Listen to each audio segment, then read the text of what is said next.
interview time and exclusive topic discussion time. And of course, every interview that's on Real Life Topics podcast is exclusive, but it can't get no more exclusive than this interview on Real Life Topics podcast.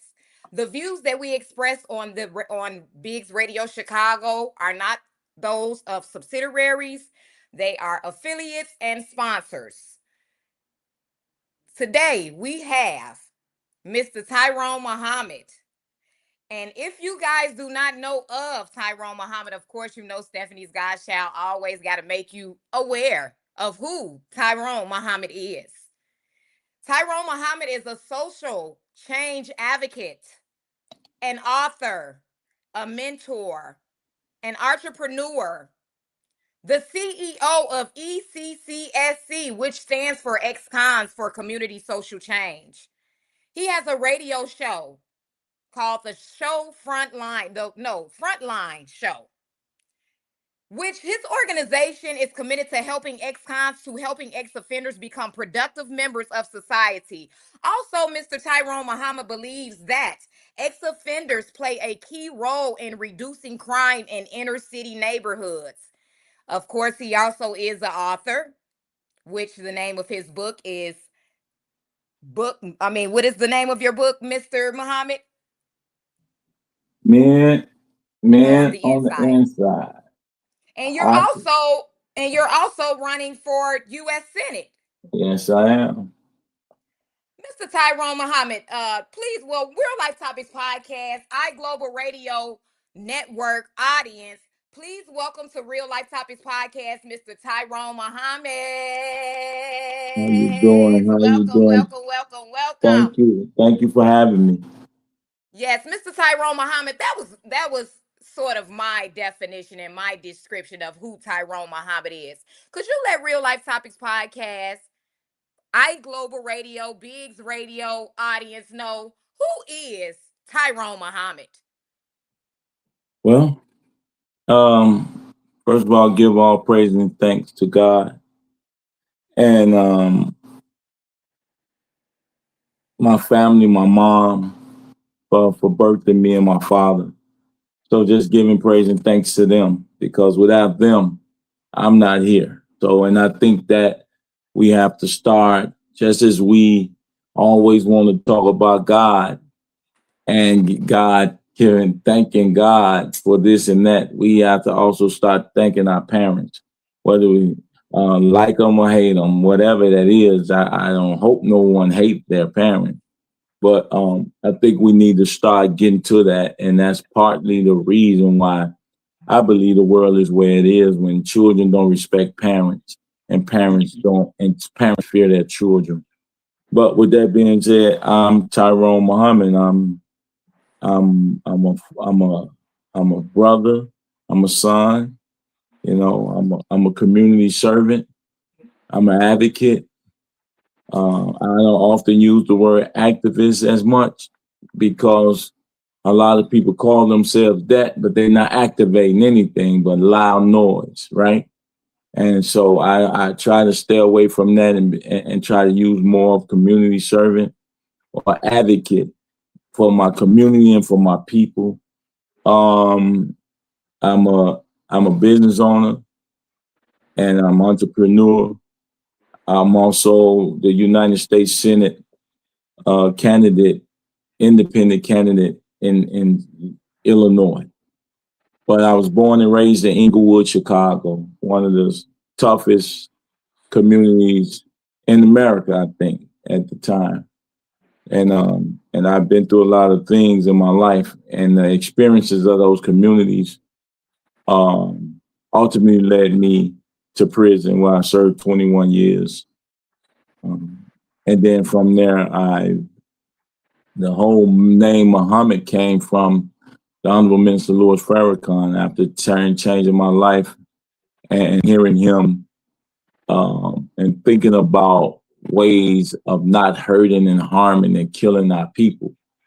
And that's that the name Muhammad represent one worthy of praise, one praise much. That's the definition of Muhammad. And I'm a servant of our people. And I think that sums up just the man. It's a lot of complexity. You can't grow up in the inner city with gang, drugs, and violence and not have a dualities in multiple aspects of who you are or who you have become. So that's where I'm at now. I'm focused in every aspect of my life, led me to who I am today. Whether it's the 21 years of prison or whether it's the gang banging and looking up to people like Larry Hoover as my leader, and now even to the point of studying and listening to the Honorable Minister Louis Farrakhan and all of my social, just civil rights leaders from Fred Hampton to Malcolm X to Martin Luther King to Booker T. Washington, W.E.B. Du Bois, George Washington Carver, Francis Cress Welsing, Haki Amatabuti, Black Man Single, Obsolete, Dangerous, all the things that have shaped my thought processes and reading and studies from philosophy, from Aristotle to Plato, Socrates, and just all of the life experiences that actually helped shape my values, my life, and even my traumas. So we are who we are because of those experiences. I am Tyrone Muhammad. Well, welcome to Real Life Topics Podcast, Tyrone Muhammad. It is an honor to interview you and to just get to know more about you. I wanted to start with the title community servant. Yeah. What made you decide that you wanted to serve the community? Well, I think I've always been a servant of sort, even gangbanging, even protecting the women, the children, the blocks, the streets. I've always seen that when you look at community serving. Sometimes we don't often understand that we can't violate the community and serve it at the same time. But our socioeconomic conditions lead us into decisions that are not solely our own, but is a product of our environment. But after going to prison and watching, being a part of the terroristic effect of violence that I had a hand in, and that ultimately led me to prison. I saw young men and boys coming in and out of prison with no hope for reformation, with no hope for reentry, and the recidivism was just atrocious watching that. And then I found myself being the father of 200-300 young men and boys that was coming in and out of prison. And so I said, you know what? This is unacceptable.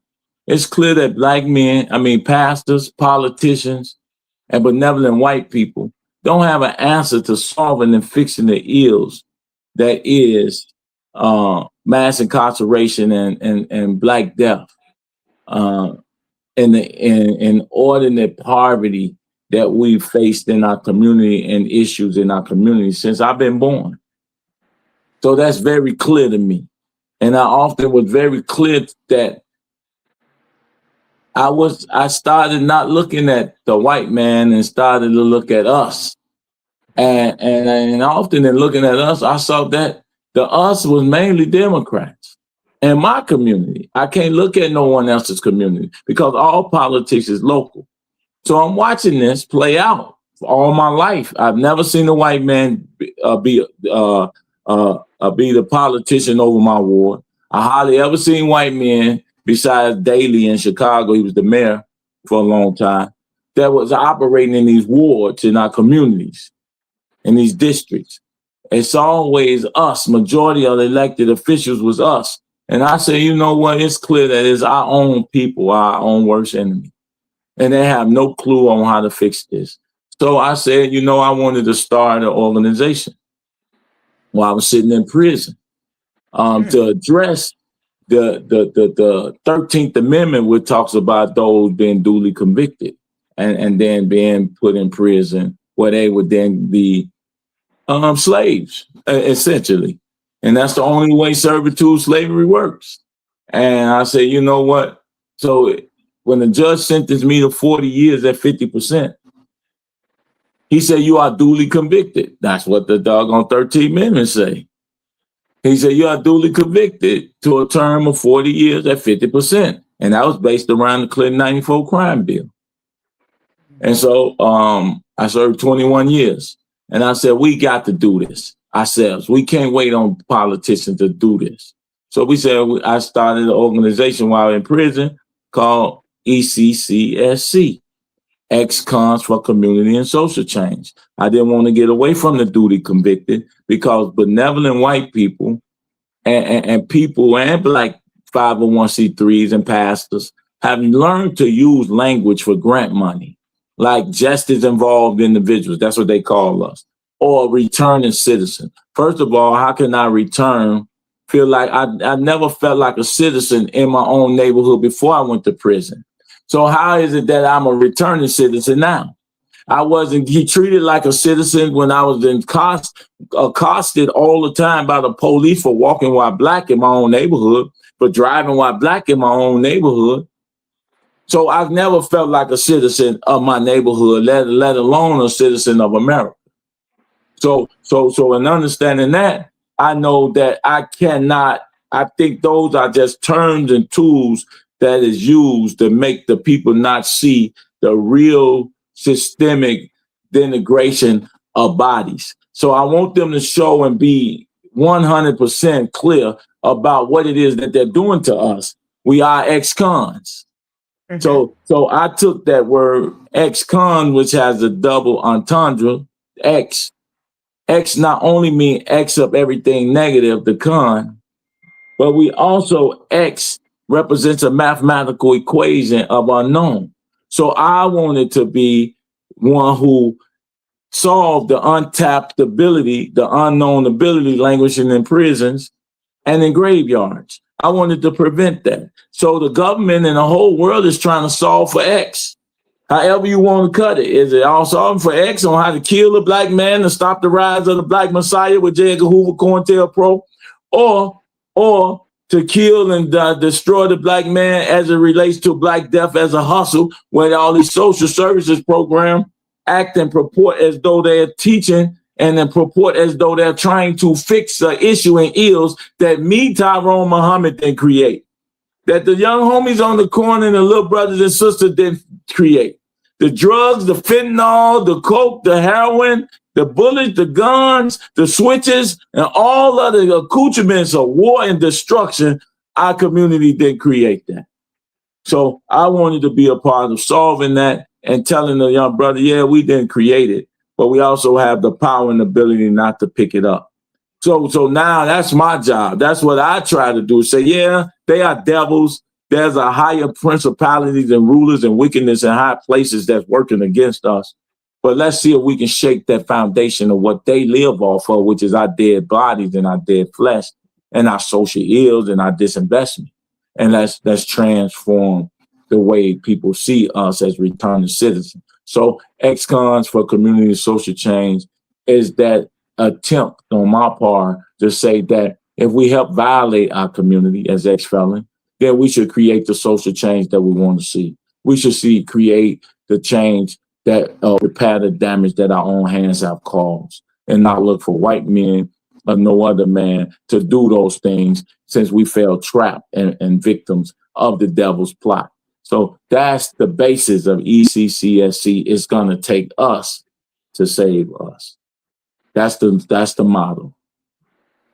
That is true. That's what are the things, like you said, that is a part of the organization that you have? What are some things that you think, which I know is a part of your program, that will prevent these things from happening, that will prevent young Black men from even going to that place? Thank you for tuning in, everybody all over the world. We have a lot of listeners all over the world. Thank you for tuning in to Real Life Topics Podcast. Mr. Thompson and everybody else that's tuning in, thank you so much. But what are the things, like you said, your organization is for change? What are some of the things that you do in your organization that helps prevent those things? Could you break down some of the things that you Well, guys do? we deal. When I first came home, I was doing a lot of mentoring because I Okay. currently mentor over 80 at-risk youth, ages at least 80, maybe 90 now, but from ages 8 years old to 27. So, because young men, because you're 21 years old, you're 27 years old, don't mean you got the answers. Your mind still forming, brain still forming, your experiences haven't happened yet.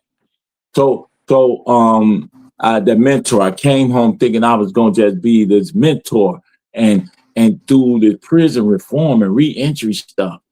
And then once I got out here and saw the violence, the murder, the damage that was being caused, even women was getting murdered and children was being murdered. Unprecedented when I was coming up that a woman and a kid is at this clip, at this high clip, is getting murdered in these neighborhoods. So that tells me that Black men are not present and leadership is not present. And so I started doing a lot of violence intervention and violence prevention work and showing up in response to a lot of the street potential street conflicts. That means we did hospital response. That means after the person is shot, you try to get there to keep the emotions and tap down the energy that family members may have to go retaliate. When I hear about the incident or something that happened or about to happen, my job I use my abilities and the respect that I have to intervene in the various gang factions conflict. And so there are even the worst things that I do that no man or woman should have to do or don't want to do. When a young man get his face shot up or his body blowed apart, the Black women call me sometime. I've been called to get the picture, called in, and went to the morgues to identify the women, babies destroyed and decapitated bodies, man, from bullets. And I have to look at that picture, look at a nose, look at a mouth, because their face and eyeballs may be caved in. These are the type of stuff I see that's a permanent imprint on my psyche. And I got to say, yep, that's her son.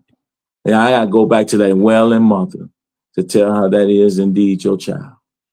And then sometime I'm the first at the funeral home to identify the body after it comes out of the freezer and getting prepared for funeral services. And you get the stench I got the stench of death in my nostrils every day, just smelling that. And I've had to do that with even some of my own personal friends and people that I consider my sons, to go and see their dead body, and sniffing the scent of death from the people you love.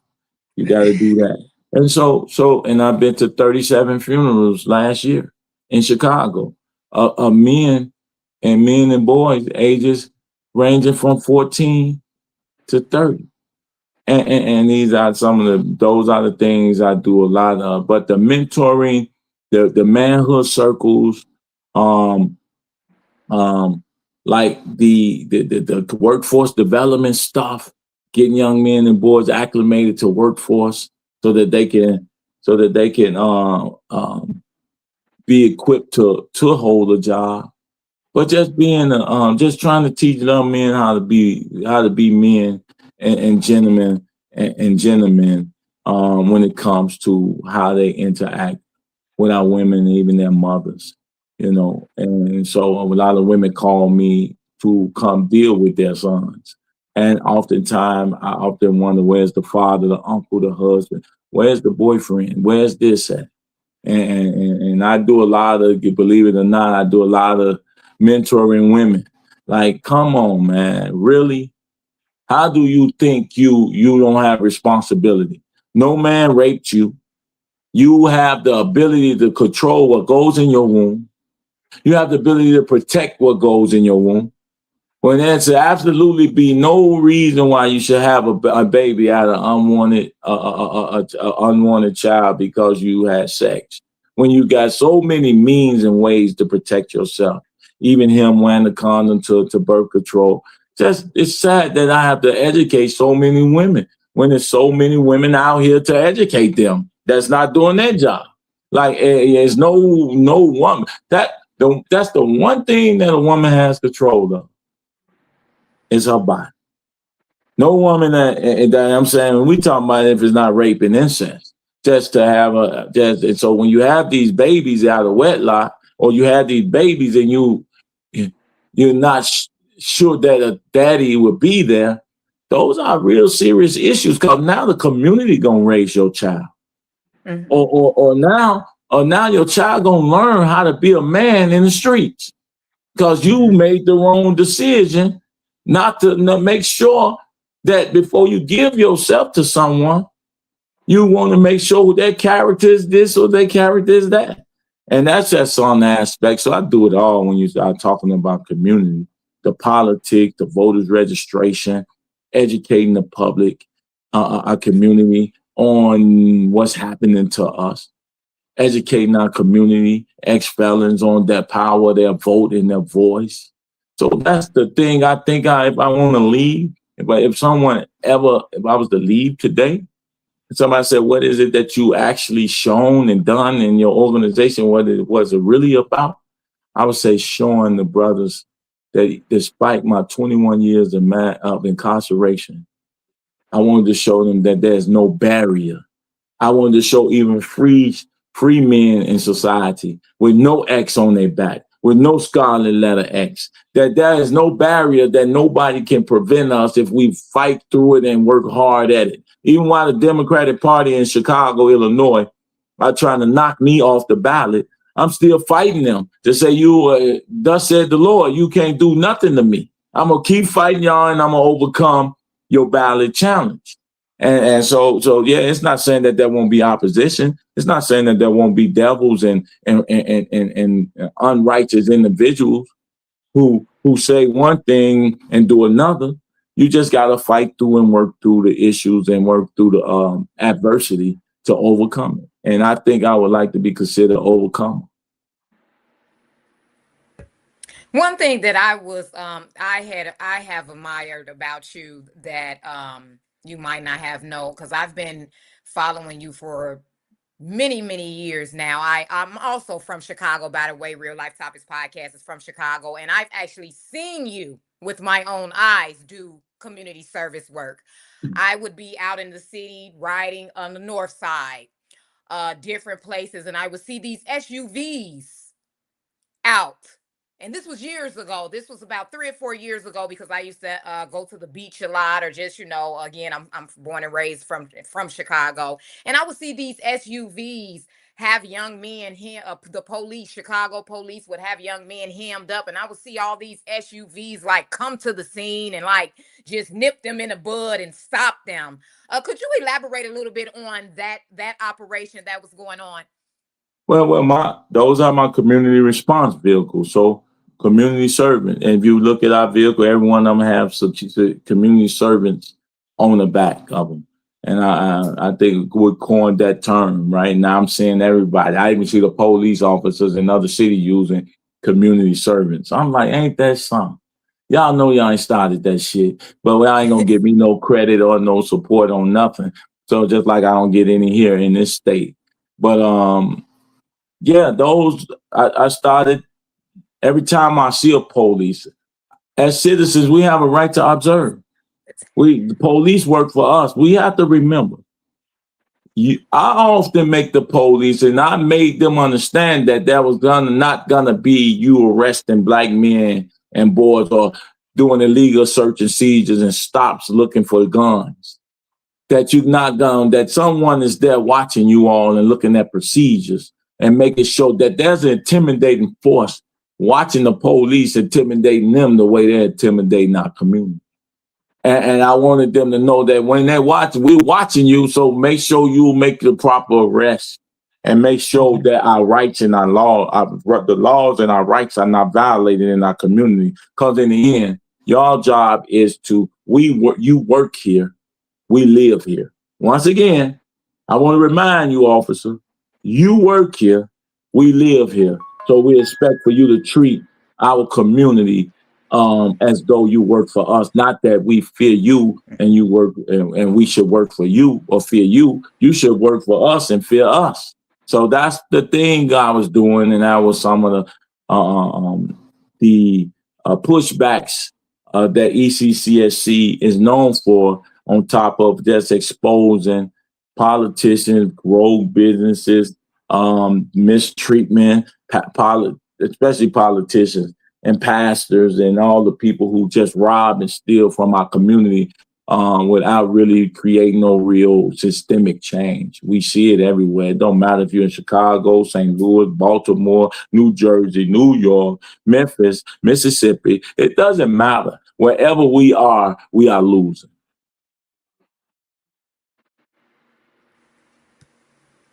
So I have a question as well. Because you seem to be a man of moral integrity and of value. So what would that look like if all the changes happened that you wanted to enforce? Oh, so if all the change happened that I want to enforce, what you want, heaven on earth, Queen? I'm saying, really, what you want, heaven on earth? If all the change happened that I want to enforce, first of all, it wouldn't be no racism. There would be no systemic racism. If it was that was the issue, everybody, and we would deal with the 400, 500 years systemic racism of slavery. And that starts with, first of all, the government apologizing for all of the ills and issues and have the accoutrements and the organization and the staff and the money behind finding out how bad we was violated. And then proceed to repair that damage, not just in money and reparation, but also in fostering proper mental health from those traumas. Because they can say that if you weren't enslaved, but the systemic functions of slavery still, a lot of the systemic things are still in place that don't necessarily serve our community or make it advantageous for us to win at the same rate as anyone else is, when any other people is winning in this country. So that right there, that's a perfect world. But if you're talking about a microcosm, that's macro. You're talking about a micro, and I would just like to be given the opportunity to have the resources to put forth our model, to put forth our manhood model, to put forth. And I always tell people, when I say manhood, it ain't that we don't like womanhood. It's just that I'm not capable and qualified to teach what womanhood is. So I can't speak on womanhood. But I know what a man does to a woman because I have a daughter. And I know what a daughter needs. I know a daughter needs a father. And I know what that means when I deal with young girls who don't have a father, and when I treat them sweet and treat them kind, and I watch how they glow, and I watch how they light up because they got a Mr. Muhammad or Brother Muhammad who actually taking interest in her little princess. You look so cute. You look so beautiful. You the greatest. So that type of stuff. So when I can do that and see her light up and see a young lady light up, I already know that her father can do that even 10 times if he was present. So just being able to create an organization that really foster self-reliance, an organization that fosters just real social, emotional, should I say, reckoning of what it is, who we are and how we're tied to each other. I wish I was able to have my way and covering and touching the whole of the state, the whole of the city. Because at the end of the day, we're living in a society that has a $2 billion police budget and maybe a $200 million response budget, a prevention budget. They got a $2 billion response budget. We have a $200 million prevention budget, and that's not cool. You should have the same amount of resources that you will have to lock me up. You should have the same amount of resources to keep me free. Because in my mind, and human beings and who we are, God don't want us incarcerated. It's not. It's rather evil to spend more money to incarcerate and remove a person from freedom than it is to spend the lesser money to keep a person free. And that's the hypocrisy of democracy. We only are tools and bodies and victims of rich people's wealth and rich people benefiting off of our misery. That's why we have prisons on the stock market. And as a United States senator, I would legislate against that. I would legislate that you cannot profit off of people's misery. You can't profit off of people's pain. Even as a United States senator, I would legislate that the insurance companies can no longer be a Ponzi scheme. So if I go a whole year without getting in no incidents, no accidents, no nothing, first of all, my insurance premium should go down. Thirdly, I should be giving half of my money back as a rebate for not causing somebody to get murdered or killed during an accident because I was careful, or not causing the company to lose money in fixing a problem that happened. So now you get a rebate back. Now everybody's feeling like they're getting an income tax check and every year a dividend check from the insurance companies, because the insurance company, it's like this. I only like to do a lot of reviews, talk about my ideas and stuff, because I see it all the time. People steal them and then they take them for themselves and they never give it back. You'll see the doggone lieutenant governor here taking my idea and he's saying it in a damn lecture, because ain't nobody else heard listening to her but her little group of money people. But my stuff be seen like I'm copying from them. But this happens all the time to me. So I still try to be careful, but I love our community enough and people enough to know that I want it's not my knowledge, it's not my information. If God gives me something through my reflection and through my internal struggle and pain that then produces a coding thought that helps anybody, then it's not mine. It's for humanity to have. But unfortunately, we live in a world where intellectual property is not respected, and people don't give credit or resources to those who are most suitable and capable of fixing the ills that we keep complaining about. Yet I give not an opportunity to do all the things that I want to do and could do. I think I can reduce violence by 50% in 1 year if I had the right resources in this city. Interesting. Thank you for tuning in, Miss Patterson, Miss Janelle, Mr. Anthony Lash, everybody that's tuning in all over the world. We got Atlanta internationally is listening too. So thank you guys for tuning in and checking out the independent candidate for senator of Illinois, that is. Yeah. So I kind of wanted to just dwell a little bit on you wanting to be a senator, Mr. Tyrone Muhammad. Yeah. And so I didn't know, because I do see that you promote independent candidate, and I didn't know that independent exists. So I had to do a little research, and it's only 2 independent senators, which one of them is Bernie Sanders. He's a Democrat. He's not my Democrat socialist. Oh, okay. And Angus King, am I saying it right? Yeah, Angus King. Yep. And then the next one that will be independent will be Tyrone Muhammad. We just speaking that into existence, because it's gonna happen for us. It's gonna happen. We need Tyrone Muhammad to become one of the senators. But so I had to do research on senators. Senators take action on bills, resolution, amendments, motions, nominations, treaties by voting. Most importantly, can confirm U.S. presidential appointments, approve or reject treaties, and can convict or exonerate impeachment cases. So I just wanted to give you guys, if you don't know, have any type of outline about becoming a senator. I also had a question for you, Mr. Muhammad. How will you leverage, which you most like, majority of this conversation, you most likely, you did already break that down to us, but how will you leverage your position to secure federal funding for critical local infrastructure projects, Yeah. which supporting the community for children is what I'm dwelling on. Yeah. So I think the operative question should be, or answer is, why aren't there more independent senators? See, that's the question, because the two-party system of Democratic Party and Republican Party are no more than two different wings of the same bird. We're not winning with neither one of them party.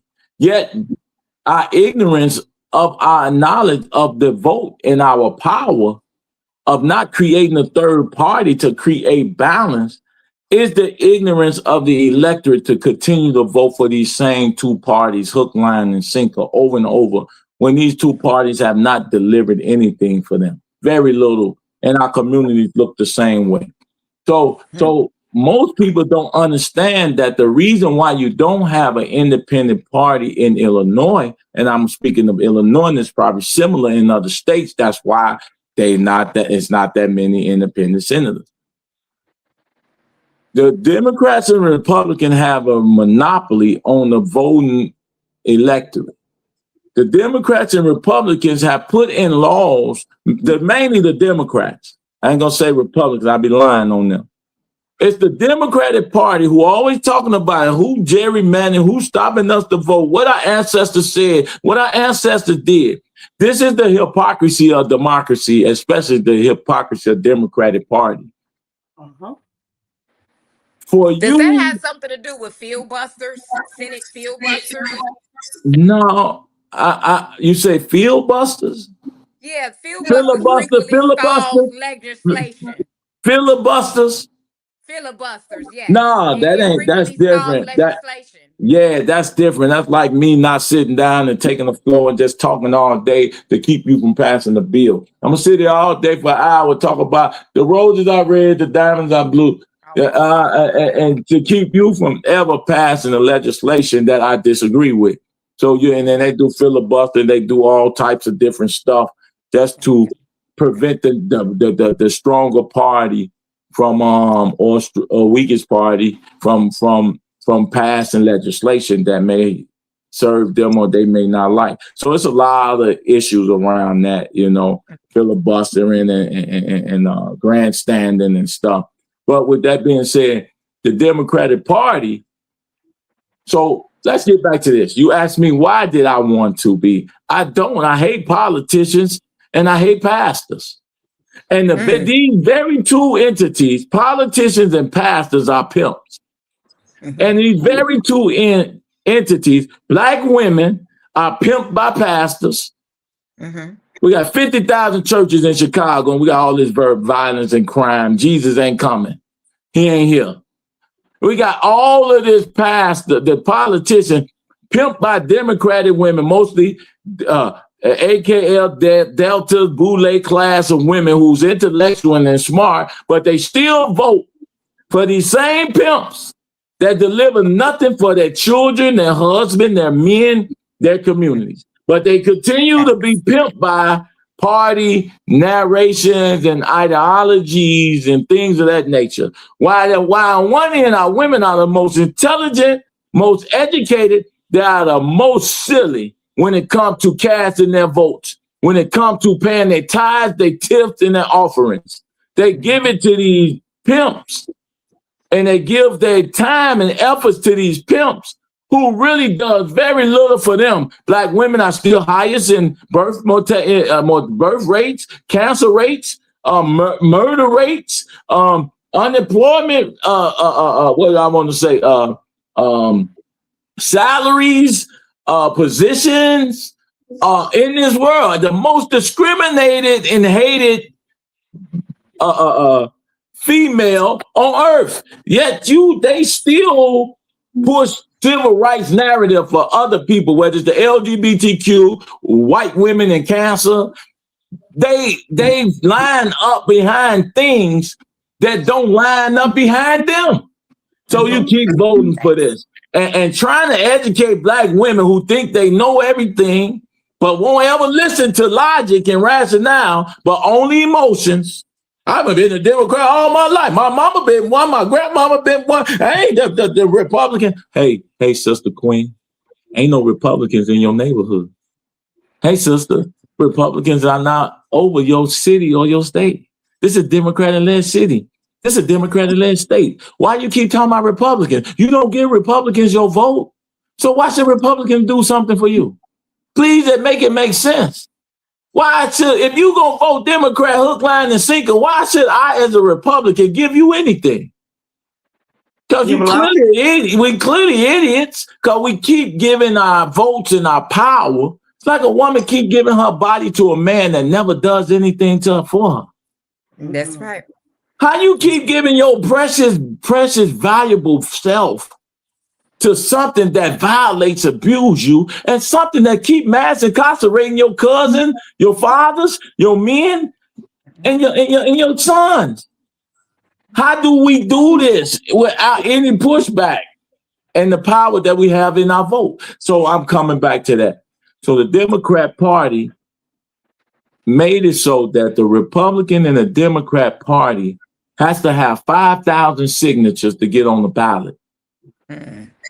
But they legislated that any third party that want to compete and could participate and get the voters for the same amount of voters, for the same electorate, for the same campaign, has to get 25,000 signatures. That's 5 times more signatures than the Democrat or the Republican.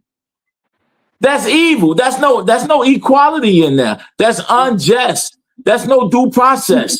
There's no access to the ballot, because it's easy for me to run as a Democrat and get 5,000 signatures to be on the ballot than it is for me to run as an independent, which we know we need. Most people are independent anyway. Some people are conservative about their money. Hey, I want my money invested this way, and I want this happening. And other people are liberal about their social services. So we are not really independent. We are not really Democrats.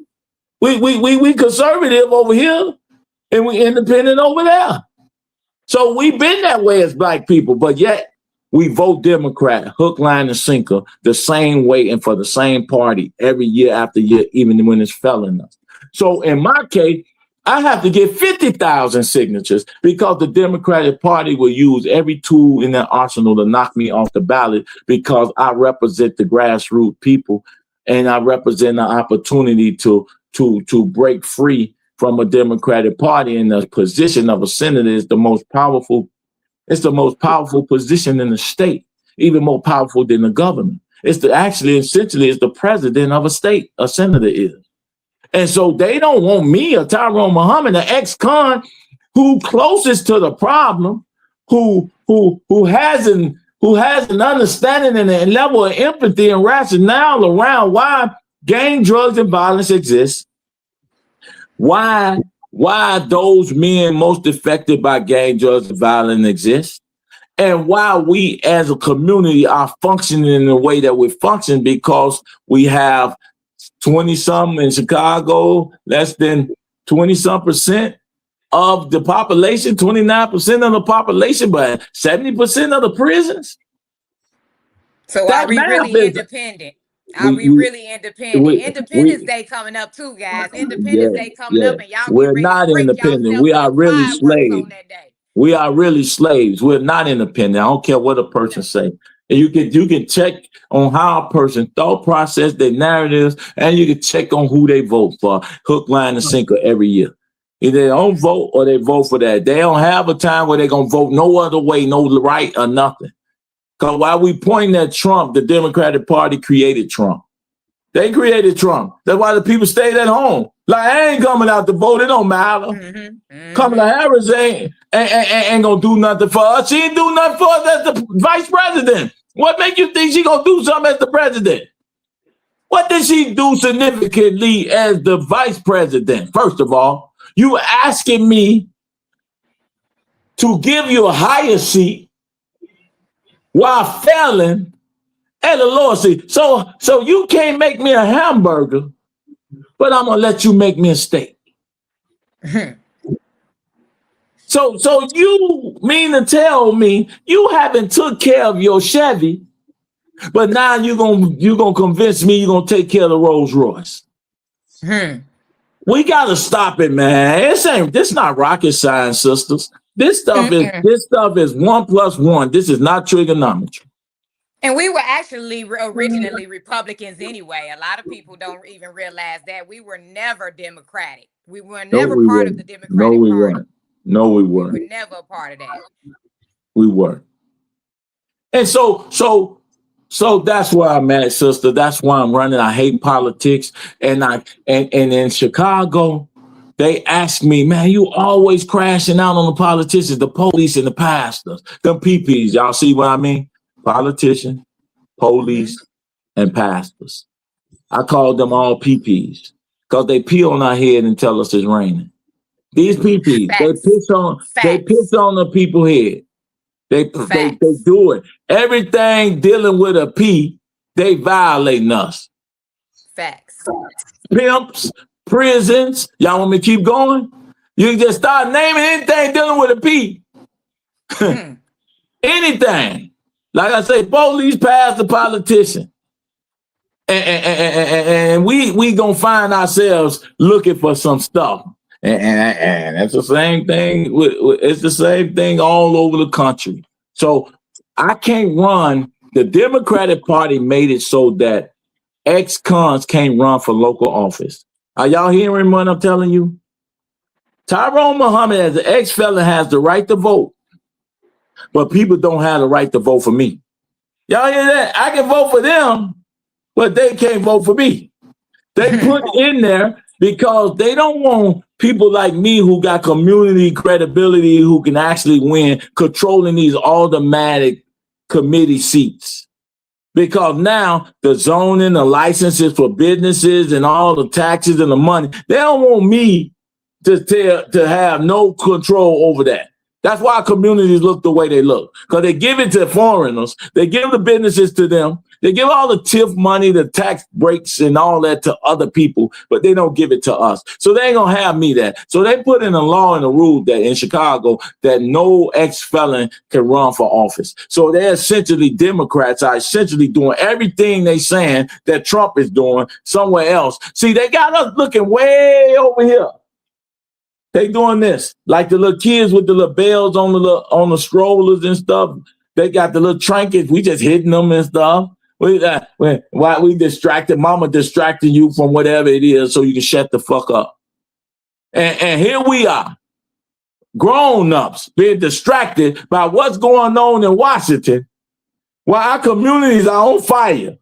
Don't have nothing to do with us here in Chicago, telling us about a billionaire in Washington, while they got a billionaire in Chicago that they follow, J.B. Pritzker. They following the king here. He pumping all the black Democrats and getting them all activated for him to run for president and to violate us. So they say I can't run for local office. But guess what, y'all? How is it that I can't run for alderman or mayor in Chicago, but I can run for the president of the United States and the United States Senate? I can run for the United States Senate and the CEO of America, but can't run for a dog catcher. This is what they doing. I can't be the head of the garbage truck, but I can be the president of the United States. See, I'm running as a senator to show the oxymoronic nature of how politics play in our face. And we sit back that the only reason they do any of this is to divide the spoils, the wealth locally, while we looking somewhere else. They're destroying our democracy, they're destroying our family, they're destroying our economics, and they're giving it and sharing it amongst their cronies who are politically savvy and awakened to the things that they're able to do, while we sit back and hope for God to come save us. And he ain't. So I have a question. With that being said, because like you say, it's a long time coming before we actually get someone in office that we actually agree with. What are we to do when you are in the position to have to vote for people that you don't agree with? what do you do for people you don't agree with? First of all, I'm introducing a new party. I'm saying that we got to create a third party because, for instance, if both of you sisters have a disagreement and I'm the middle, I can say, hey, listen, I think that her ideal is a little bit better. So my vote gonna go towards that. And maybe hopefully we'll sway you to see that this is the best course of action. And when you only have two birds, you have no dividers. You have nothing, two wings on the bird. You have nothing in the middle to push against their thought processes. You have nothing in the middle to push against their special interest groups that they're gonna accept because they don't respect the voters. They're already keyed in on numbers. They know their electorate. They know, all right, 20% of the people going to come out. So I'm going to keep on chasing these elders and these senior facilities. Forget these young black women who want to be entrepreneurs, who want to own homes, who want to do that. Let's just keep focused on our core voters, which are church-going people. That's why they're always in the church, souls to the poll, which is a violation and against the Constitution, because that's supposed to be a separation of church and state. Yet we allow politics in the church. That's why Jesus in the Bible turned the money tables over in the church. Yet y'all watch pastors line up with politicians in church to bring the politicians to your church. And the ignorance of our people.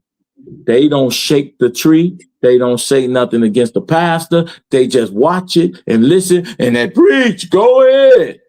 Without ever being critical about what's happening in their face. So if they violate Constitution while you watch them in the name of Jesus, who the hell are you as an individual in your own household? When they violate the sanctimonious practice of church and God, they don't care about your household. They violating the house of God. And that's why Jesus used that as an example to turn the tables over in the temple, because this is the house of God, not the house of scribes, Pharisees, and Republicans, and all these people that are using the church as a tool, because you know why? They got ignorant women in them churches. Because men don't go to church, really. Men tired of, we just stay at home and don't vote at all. Men tired of them other men pimping on us. We tired of seeing our mothers and our women get pimped on by pastors and politicians. We just say, all right, let them go and be ignorant and keep doing what they're doing. And that's to your question. Like women has to, I'm going to honestly tell you, y'all number one voters and high percentage. Like women have to say, we don't want you, Juliana Stratton. You're a part of the establishment. JB selected you. The people selected Tyrone Muhammad. The people selected me. I don't care about no politics. I'm not politically correct. I'm going to say fuck you in a minute, anytime, any day. I'm never going to be political correct. So I'm not a politician. I'm an advocate who happened to be running for a political position. And I'm going to say, I kick your ass. Stop playing with me and the people. See, that's what they don't want. That's why Trump is effective, because Trump has no filter. You can say what you want about that red-faced man. That man says what he believes. He said what he's going to do, and he does it. The problem is we send people to office and they don't do what they say they're going to do. We mad at Trump for doing his job for the people who elected him. And we're not mad at the Negroes and these sellouts we send to Congress to represent us. What type of crap is that? If you don't be mad at anybody, be mad at your local elected officials, your aldermen and your state reps and your state senators and your Congress people who deliver or bring nothing back to us. And finally, I'm a gangster. That means that I don't go down there to be a part of no punk bitch ass show. I ain't going down there for that.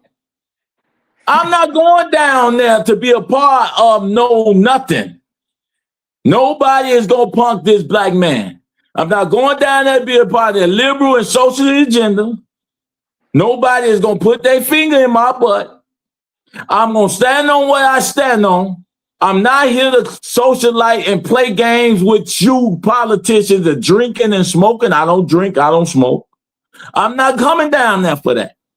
I'm coming down there to bring this money back to my district, to my people. So, President Trump, I ain't got nothing ill to say about your office and you as a man. You the president for all of us, Mr. President. I ain't talking crazy about you, because elections have consequences and the people voted you in, regardless of you like them or not. You like him or not, they got they elect, they won. This democracy. You should have voted. So I'm gonna go down there, President. I don't care what J.B. Pritzker saying. I don't care what Brandon Johnson is saying. I'm only saying what the people sent me to say. I can't go back, Mr. President, as a black man fighting for my community. I can't go back to Chicago, Illinois. I can't go back to Inglewood and all the most disaffected areas in Chicago and downstate Peoria and the poor white people that's suffering in these little towns. I can't go back to them, even the Latino brothers and sisters. I can't go back to them. I got to take something back, Mr. President. I respect your office, but I need about $5 or $6 billion, man, so I can get back to my community and select the right organizations to give it to. If I'm gonna deal with the infrastructure, when I send the money back to my governor, I'm telling my governor, I'm not giving you this money if you don't take care of the most affected areas first. I'm not lobbying for you to get no more money to build bridges. Okay, so we got. Go ahead. We got 3 minutes left, and I want to thank you for coming to the show. We have 3 minutes left on air, and I want to thank you for coming to the show. But I wanted to ask you one thing before we left. Why should the city of Chicago vote for Tyrone Muhammad? We got 3 minutes. Well, the state of Illinois, because I'm real, because I am the people. I am the most, listen, hard trials are necessary to establish truth. I've been through the worst trial. Ain't nobody running can go through 21 years, come out and not bitter. Ain't nobody that's running can go through 21 years of prison in a 9x12 cell and come back serving the way I'm serving and not worrying about myself, because I could do that anyway, any day, any way I want to. Ain't nobody came back and put over 400 from prison. I put over 400 ex-felons to work without government help. No donation, very little from my community. We've probably intervened in over 3,000 shootings since I've been home. I mentor over personally, not no elected officials, none of them trying to run. They don't mentor nothing outside of their own community. I mentor over 80 young men and boys. I put the workforce development programs and different stuff I fostered. I'm a business owner. I got 20 black women that work for me with children. So I pay bills, I pay taxes, and I create opportunities in business. And it's nobody that has the receipt of standing up for the community more than I do. So it ain't a no-brainer. Ain't nobody got to ask me that question. All I got to do is say, go Google me and go all the way down to the bottom and keep Googling and keep going. You'll never get to the bottom of Google about the work I do. I guarantee you can Google and stroll me for 5 hours and you still won't get to the bottom. And that tells you the difference between somebody that's working and playing than somebody that's playing, that's running for a check and a career. I'm running because I want to destroy a two-party system that has violated the people. So that's a different motivation, and that's a different response, and that's a different service to our community that I'm going to bring back. Well, there you have it, guys. Thank you so much, Tyrone Muhammad, for tuning in to Real Life Topics Podcast. If you want to know anything about Mr. Tyrone Muhammad, you can follow him on mostly all platforms, Instagram. If you want any more education about politics, that's of importance, because Tyrone is making a difference. But we want to thank you for coming through on BX Radio, y'all want to support iGlobalRadio.com. It's Real Life Topics Podcast. Make sure you guys check us out Thursday night, 7 p.m. Central Time every night. Have a good evening. All right, we off air. Now we can keep going. Yes, so that's why you think they should vote for Tyrone Muhammad, because Tyrone Muhammad not just talking, you showing action.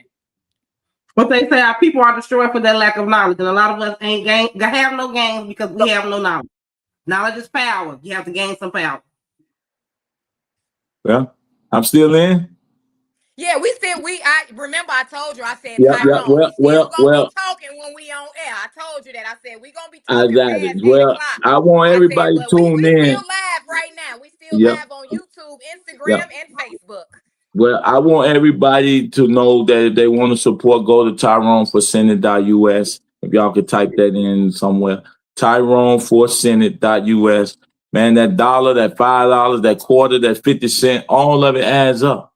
And you can win and fight these people. These people in Chicago alone, they spend $200 million a month, 3 Democratic candidates just to win the primary.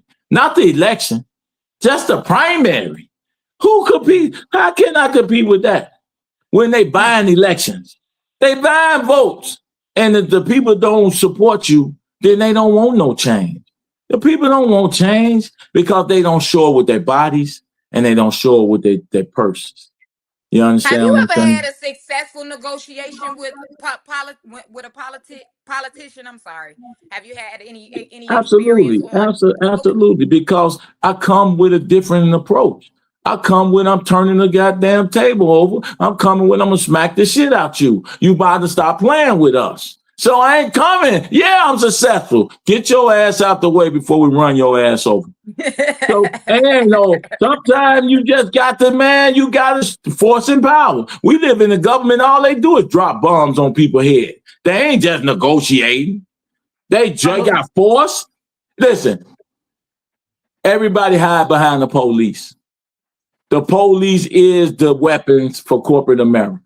The police is the weapon, and the judicial system is the weapon for elected officials and any corporate America who think they can keep black people, keep white people, keep brown people that won't change injustice in check.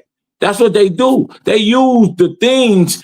They use the power of policing. They use the power of the courts to shut you up or sit you down or kill you. But with that being said, why continue to try to incorporate ourselves in a system that was never meant for us? Why not create our own way of being? Because we don't have to rely on the government. Because that's like me telling you to go bench press 400 pounds and you never picked up the bar. I mean, but so how we gonna create our own system when I can't get 10 people to send me $5? The government as well. No, I'm only telling you. You said why create our own? Because you have no power. You have no power, so everything you dealing with and affected by is the same people we putting in office. So why don't we start by first putting our own people in office? So if you get 100, so if you get 200 Tyrones in Senate, guess what's gonna happen? You're gonna break that system you talking about. Because I'm not going. Y'all got to change that crowd. Matter of fact, y'all still got the 13th Amendment on the book that said ex-felon man is a slave once he go to prison. Y'all still got that on the books? See, it's some stuff got to change that's still happening to us. We still got voters ready. What is it? Every so many years, we got to go fix the damn voter stuff that should have been fixed once we was given the right to vote. But are you the first person to do what you're trying to do? Absolutely. You think you can't animate history already and people are sitting back watching. Even right now, y'all being on this podcast, if I win, this is more valuable even then. How we don't even understand what's going on when I'm an ex-felon running for the highest office in the land. That right there alone is a challenge of the system because I'm not the part of their system. I'm not the good old boy. I'm a damn thug. I'm a gangster, Larry Hoover, GDX something, running for their prestigious office. That's the smash, sister, that I'm doing in their face. That's the smash. That's the shake up. That's why they sent 6 law firms to fight little old me with no money, with no power, with no organization. What about the Fred Hamptons and like the Malcolm X's and the people who have come before you? What about them? They did. Right, that's what I'm saying. So Right. That just shows you. That shows you. Go ahead. They tried to come back and do the same changes that you are trying to do, correct? No, they ain't trying to do what I'm doing. They've never done what I've done. Most of them never been in prison 21 years. Most of them. How about Malcolm X went to jail? That did a few months, a few years. Oh, I thought He did a few years. But Malcolm X was a two-bit. Listen, y'all, let's keep it in perspective. Malcolm X was a two-bit thief and a hustler before he met the Honorable Elijah Muhammad, who in a little pimp. I was a gang leader and a terror of my community. That's a different level to come out of, and a lot to come out of. And I have a level of fearlessness that they didn't have. And I'm older than them. Fred Hampton died at 20-some years old. He hadn't even experienced life. See, when you die, they make you larger than life. Malcolm never even owned a home. The home he was living in was given to him by his leader, Honorable Elijah Muhammad. That was firebombed, remember? Malcolm X, none of them really never experienced nothing more than rhetoric. Malcolm say ballot or the bullet. Malcolm never built an army to even carry guns like the Black Panthers. He said ballot and a bullet. He was talking rhetoric. On we gotta control our vote. He never got the people to understand how powerful that ballot was. I'm sitting here beyond the ballot part. I'm a candidate running to get your ballot. And we don't even see it because we let people paint history and give it to us in a way that we learn and read. But in actuality, my depths in my work is different to them. The other day, I'm Tyrone Muhammad, the ex-con. Chicago is the third largest city in the country with the third largest economy. I had the mayor at my table. You understand? An ex-con talking to the mayor of a metropolis about issues for the people. I'm not even the candidate yet, and I'm calling the mayor about the issues. I'm already ahead of the game. I'm way gone. Like, this is not, I'll be a multi-millionaire. I turned down over $6 million worth of jobs. Because if I take a job that's $300,000 to be the community liaison to the community outreach coordinator for this hospital, the community violence prevention intervention czar for this right here, the reentry ex-con, and I take those jobs, they silence me. Now I just living well, eating well, doing well. Talk about what I did to get to those jobs. But yet I'm not affecting change on the people because now it's all about just me making money and career paths to feed my family, not yours. But you can't take that community and that money and give it back into the community as you're trying Why to do. Would you what's your job you work? Where do you work at right now? I want to see you take it and give it back. I'm a professional student. Give it back to the community. What sense that make? I ain't working for my personal gain. I give it back in terms of donations to this and that and that. But you don't take your money. How? I got to feed myself, because if you spend your time doing a thing, then that's what you get paid for doing. I don't get paid for doing what I do. But the community ain't spending their money on me. It's your life path and purpose. So no, it's not. No, it's not. And if I work, it's my life path purpose to take my money and feed me. Okay. I just was asking. I'm only showing you that people want from you what they ain't gonna do. People want from you what they ain't willing to do. It's my purpose, life, and pain for me. But everybody got to bear their own cross, sister. Everybody. So if I'm gonna die on the cross, God dog it. At least make sure I got some water while I'm up there. Like, man, that man's stupid. Look at him. All on the cross. He should leave these niggas alone. He should have left them alone. It'd be the same people. It's sacrifice. How many people we've sacrificed and we still ain't got to the point where we still talking about this system? How many men have died? Yeah, Dr. King rolling in his grave. Malcolm X rolling in his grave. Fred Hampton rolling in his grave.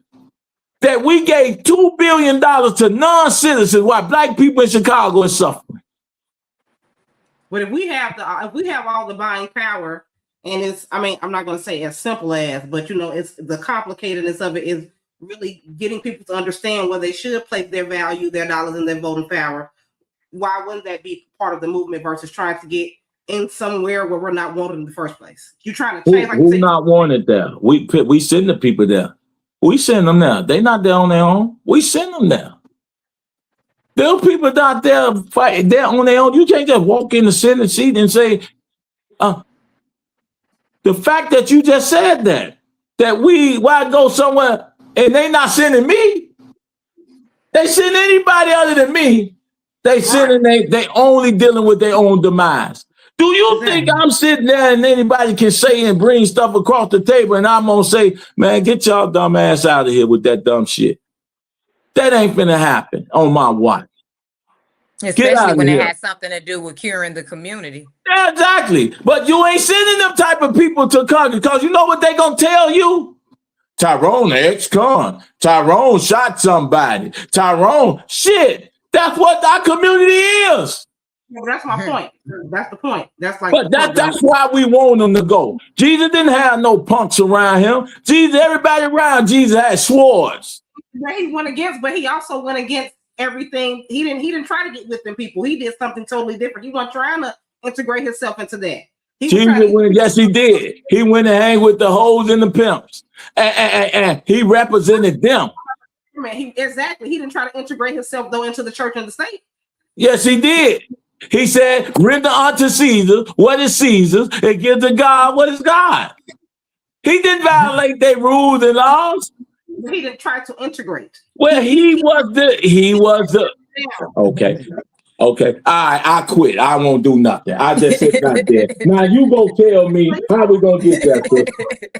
I ain't gonna do nothing. I ain't gonna integrate. I ain't gonna go there and flip the table over, sister. Tell me how you tell me who's going. You're not gonna sit at the table. Point the punk ass black men that's gonna go. Go show me. I think if you have enough places that, like you say, your platform can reach, and you have enough, like you say, people on your side to rally for you, it wouldn't be a problem. See, what you got to understand about the United States Senate seat, ain't no enough. You got the platform. That's all you should be saying. You talking about enough. Your power is in your platform. If you're not saying Tyrone Muhammad for senator, if you're not saying all you sisters out there who keep voting and crying about your son, and you're not saying it. See, all of us got a job to do. That is a fact. All of us got a calling. I'm not a contrarian to talk about what I can't do. I'm the person that said whatever you said I can't do, I'm going to break it. I'm just go ahead, flip over the table. Don't sit at it. Don't be trying to make a space. Ain't no not sitting at it. You got to change the office. Okay, you got to have government. You got to have a distribution of wealth. You have to have laws. Other than that, sister, they'll keep raising your taxes. They'll keep raising your rent.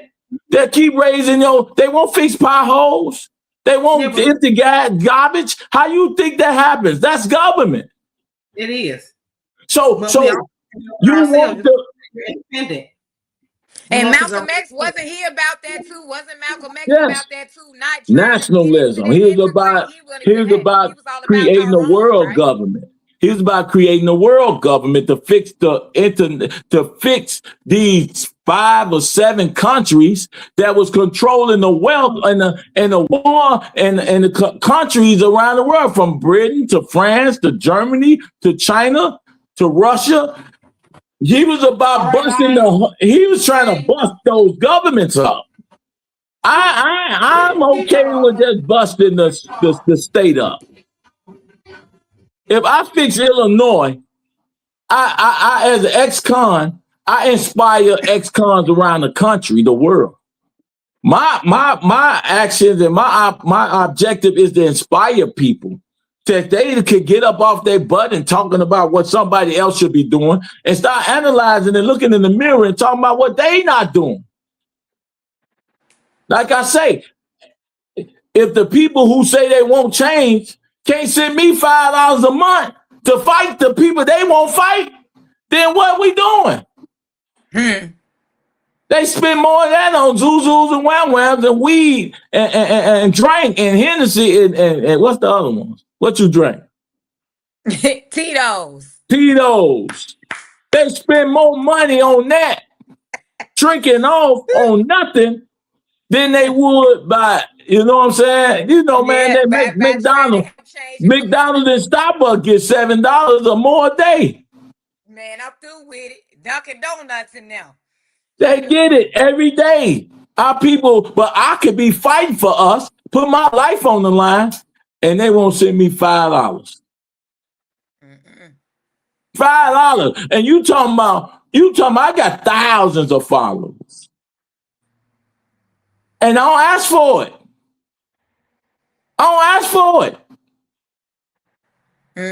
So you can't say we don't destroy the system, but then what we replace it with then? Because if it don't start with me, who do you start it with? Somebody got to do it. Somebody got to be a part of making a change, and then we all just have to hold me accountable. I'm not going there for myself. I need y'all to hold me accountable.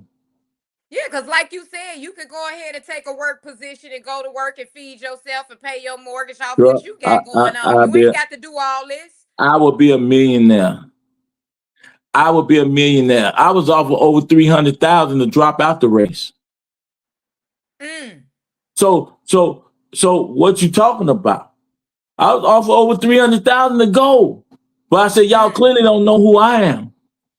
What our sister said, my calling, who I am as a person. I ain't selling out my community. Now I'm gonna go through with this. And when the people don't select me, I'm gonna move on. And I'm gonna say, y'all, I'll be able to say y'all don't want none. Y'all didn't want me. Y'all didn't want no change. I can honestly say that. So now when I'm riding my Wraith and my Phantom and my stuff down the street, I'll be like, man, I fought for you niggas hard as hell.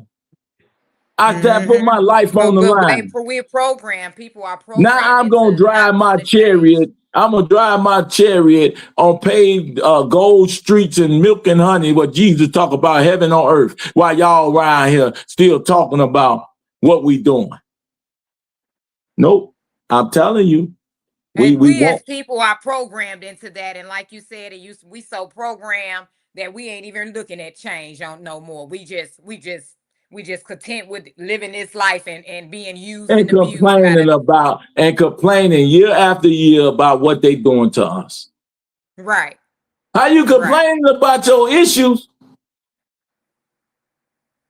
How you complaining when you don't fix it? So I'm trying to fix it, sister. I'm trying to do my part. I'm trying to die fighting. I'm trying to die working for the people. I'm not trying to live not doing nothing, because you're going to die living anyway. So I'm going to die. And when I die and they actually go down Google and they're able to compile my history, my legacy, then it's going to be, man, maybe they see me in the light that my grandkids and the ancestors can say, man, good job, man. You did your best. with what you That's have right. to work with. You didn't use that your ex-felon tag and them ridiculing you for being an ex-con and always want to say that like I created the crime and like we created ex-conism. They did. That's the system.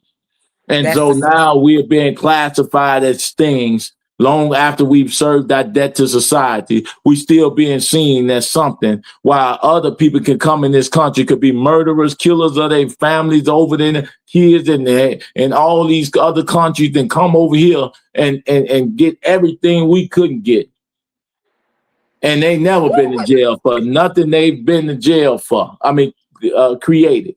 So it's a hypocrisy thing going on as it relates to black men for sure.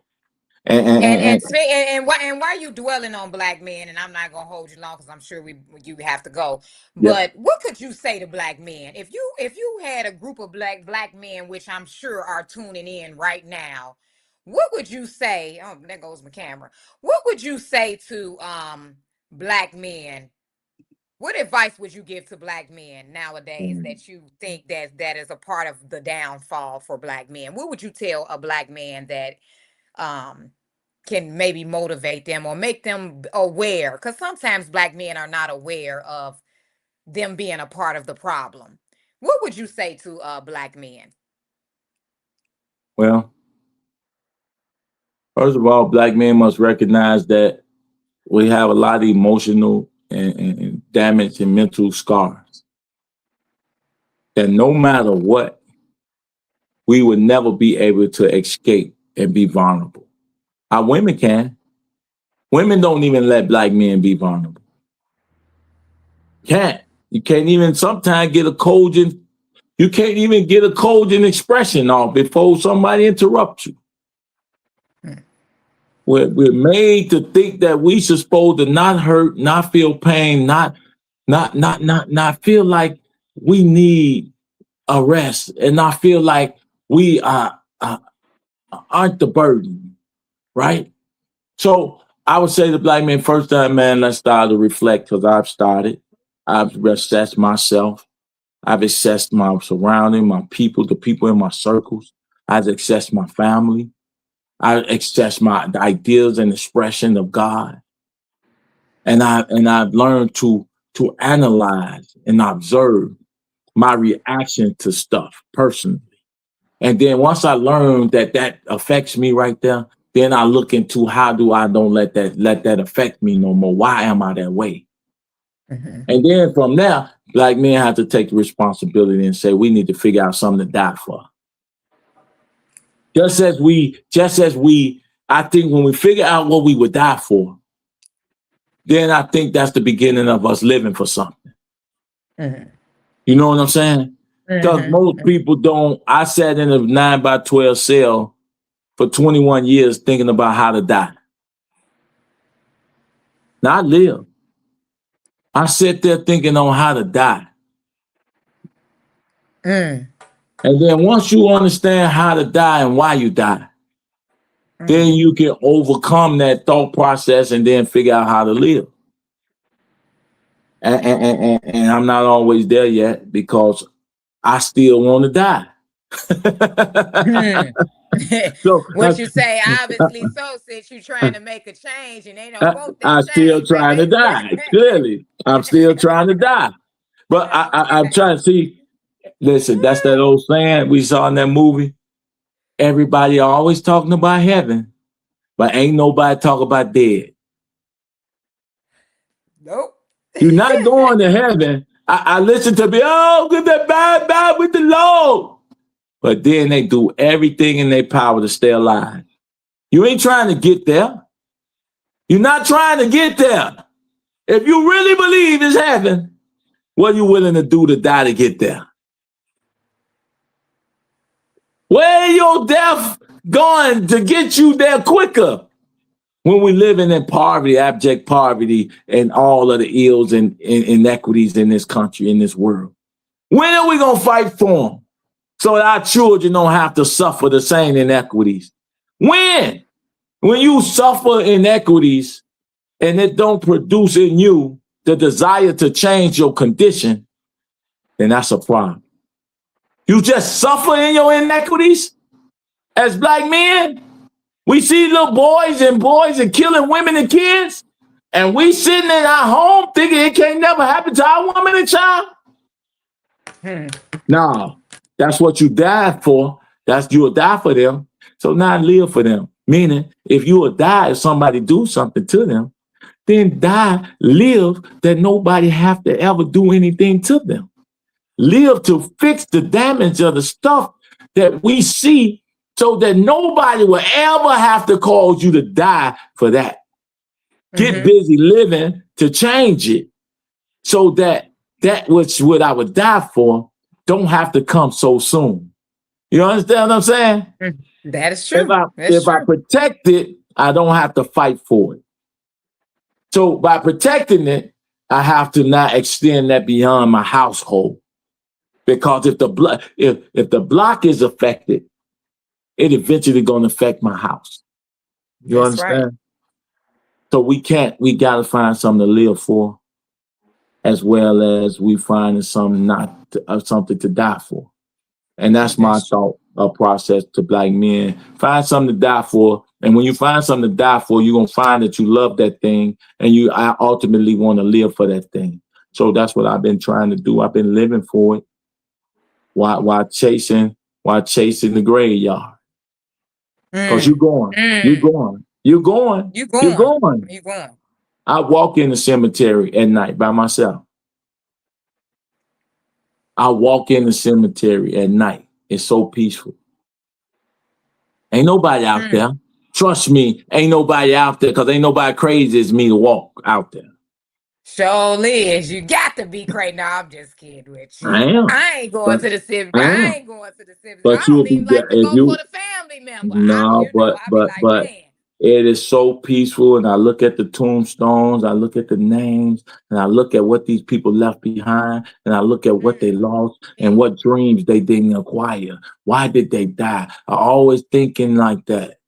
Like, what happened? Why is this person laying here? Why is they graveyard? Then I look at the ones that got flowers on them. Then I look at the ones that seem like they ain't never got nobody ever visiting them. And I pray over them, the grave site. See, people don't see that. People don't see that shit because you don't let them see that.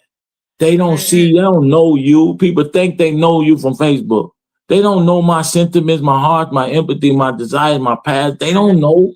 They only know what I let them into. Because those are private moments with me and God.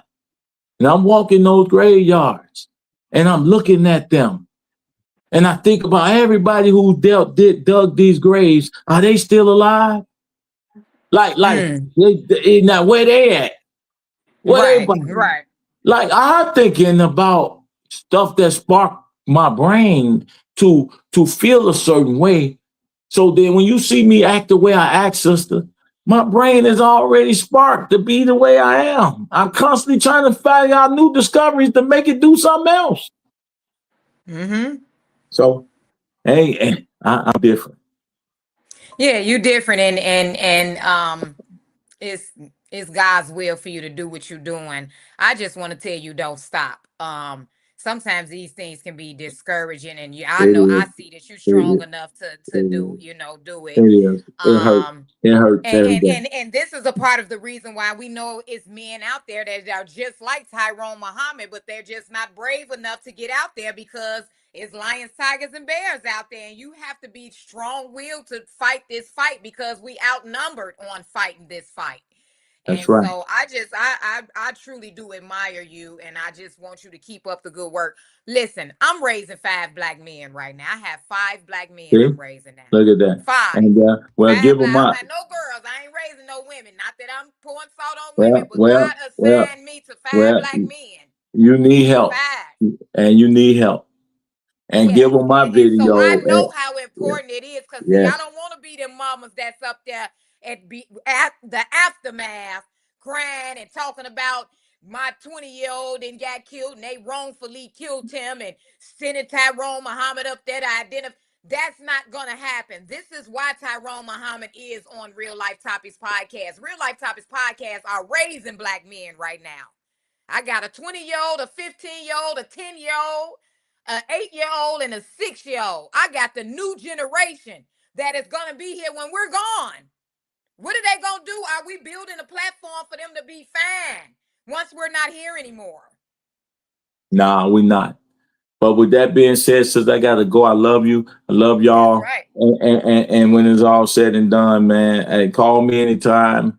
You all one of the first ones who've had me on the podcast since my candidacy. So even if when I win, you'll be one of the same one. I ain't gonna ever get too big. I still walk the streets. And I'm still gonna hang out. I'm still gonna kick it. And I'm still be who I am, because that title is not nothing but makes me more servant. It makes me serve even harder. That's how I see it. It's not about us, you know what I'm saying, being a socialite and walking around like we bigger than somebody. What that synesthesia mean that, bro, that burden is greater on your shoulder to fix the people in the community in America than it is anywhere to anybody else. So you ain't getting off the hook. You just increase your workload, brother, to serve. And that's all that is. And they'll never have that idea or that mindset. That's why it's so difficult for somebody like me to ever win anything, because I'm telling the truth. I'm not playing the politics. And that's real. I'm telling you, you can't fathom the depth of that. It's just too big for us to fathom. They have tricked us in believing that the more they say something, that's the fact. That's it. But no, they don't have no real receipts. They're not serious about us. They don't hang with the people. The people don't even know them. And they're not going to touch the people. They're going to send somebody else. Me, I'm going to try to touch every Illinois.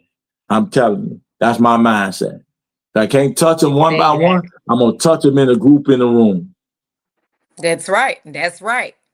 And there you have it. And if you want to be a part of this movement, TyroneForSenate.us. I'm going to say it again. TyroneForSenate.us. Also, if you want to donate to the organization, where could they go, Tyrone Muhammad, to donate? Well, ECCSC.org. You could donate to the organization, or TyroneForSenate.us. And I like that the way you said it. TyroneForSenate.us. .us. I just remixed it. .us. TyroneForSenate.us. It was such an honor for you blessing Real Life Topics podcast and Biggs Radio audience with your presence. And again, if you guys want to be a part of social change for ex-cons and for the youth in general, and anybody that want me to come that way in their community, their city, wherever, I love to do it. I show up.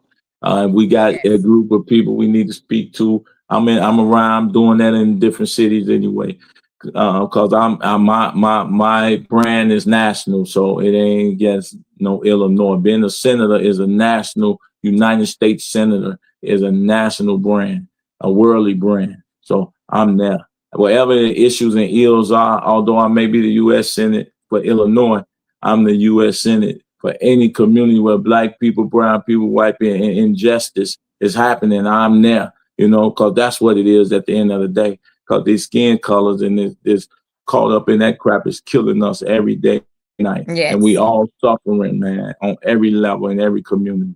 So thank you for having me. Yes, sir. Thank you so much for joining Real Life Topics podcast. Catch us next Thursday at 7 p.m. Central Time. It's Real Life Topics podcast.